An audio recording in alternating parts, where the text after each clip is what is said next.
Ever wondered how much weight is too much for your knees when doing squats? We all know squats are a great way to build strength and endurance. But what happens when we push the limits a bit too far?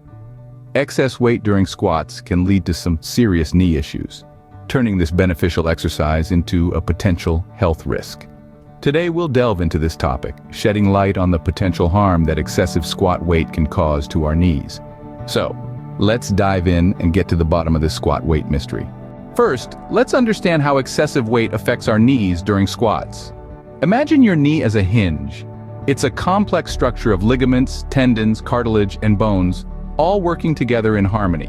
Now, every time we squat with a weight that's a bit too heavy, we're adding stress to this intricate machinery. This undue pressure can trigger pain in the front, back, or sides of your knee. Over time, this constant strain can lead to more serious issues, such as tears, strains, sprains, or other injuries to the knee structures. But that's not all. A constant bombardment of such stress can contribute to the breakdown of cartilage, leading to the development of osteoarthritis. It's like slowly chipping away at the protective layer of your knee, which in the long run is far from ideal. And then there's the issue of form. With excessive weight, maintaining the proper squat form becomes a Herculean task. This can lead to knee valgus, where your knees cave inward, putting extra strain on the inner structures. Or you may end up with a rounded back, putting your spine at risk. And let's not forget, the more weight you stack up, the less deep you're likely to squat, reducing the effectiveness of the exercise for your glutes and thighs. So, it's not just about the knees, it's about the overall balance and efficiency of the exercise. It's a domino effect, really. One wrong move can lead to a chain of events that could potentially sideline you from your fitness journey. This isn't to scare you away from squats or weight training, far from it. It's about understanding the importance of balance and moderation in our approach to fitness. It's about making informed decisions that prioritize the longevity of our joints over momentary feats of strength. Clearly, the weight we choose to squat with has a significant impact on our knees. And as we'll soon discover, the benefits of proper squat form and the right weight can make a world of difference in our journey towards optimal knee health. But don't throw away your squat rack just yet. There's a right way to do it. When done correctly, deep squats can actually be your knee's best friends. Yes, you heard it right. Contrary to popular belief, deep squats, when performed with proper form, distribute the load more evenly across the knee joint. This can strengthen the surrounding muscles and ligaments, offering a robust support system for your knees. Think of it like this: your knee is the king of the castle, and the muscles and ligaments are the knights protecting it. If the knights are strong and well-trained, they can defend the king much better. And that's exactly what proper squats do. They train your knights, making your knee joint a fortress against potential injuries. But what does proper form mean? It means maintaining a neutral spine, ensuring your knees track over your toes, and distributing your weight evenly across your feet.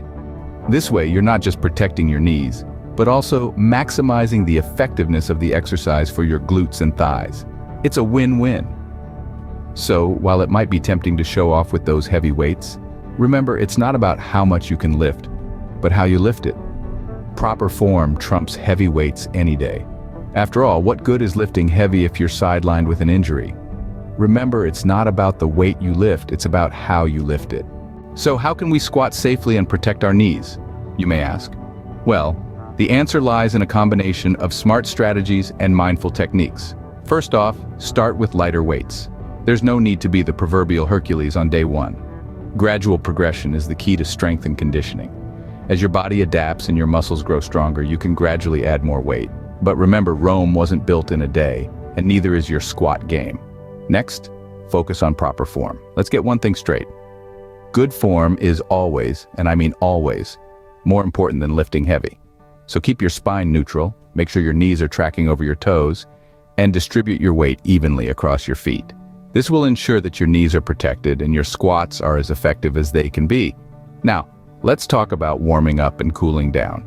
These are not just fancy terms thrown around by fitness gurus. They are crucial elements of any exercise routine. Warming up prepares your muscles and joints for the workout ahead, while cooling down helps your body recover and reduces the risk of injury. Another important tip is to listen to your body. If you feel any pain in your knees while squatting, stop immediately. Pain is your body's way of telling you that something isn't quite right. Ignoring it could lead to serious injury. Last but not least, consult a professional. If you have pre-existing knee conditions or are new to squats, seeking guidance from a physical therapist or trainer can be invaluable. They can provide personalized advice and safe squatting techniques to prevent knee problems. By following these steps, you can ensure that your squats are not only effective, but also safe for your knees. Remember, the goal is not just to squat heavy, but to squat smart. After all, your knees will thank you in the long run. So there you have it. Squats don't have to be your knee's worst enemy. Remember, it's not about how much you can squat, but how well you can squat. Lifting excessive weight can lead to increased stress on your knee joint, improper form, and even injury. On the flip side, squats done correctly with proper form and a sensible weight can actually be beneficial for your knee health and overall fitness. The key is to start with lighter weights, gradually increasing as you build strength. Prioritize your form over the weight, ensuring your knees track over your toes and your spine stays neutral. And of course, always listen to your body. If you feel pain, it's time to stop and reassess. Remember, it's always better to consult with a professional, especially if you have pre-existing knee conditions, because your health and safety should never be compromised. Thank you for watching. If you found this video helpful, don't forget to like, share, and subscribe. Ring the bell to stay updated. See you next time.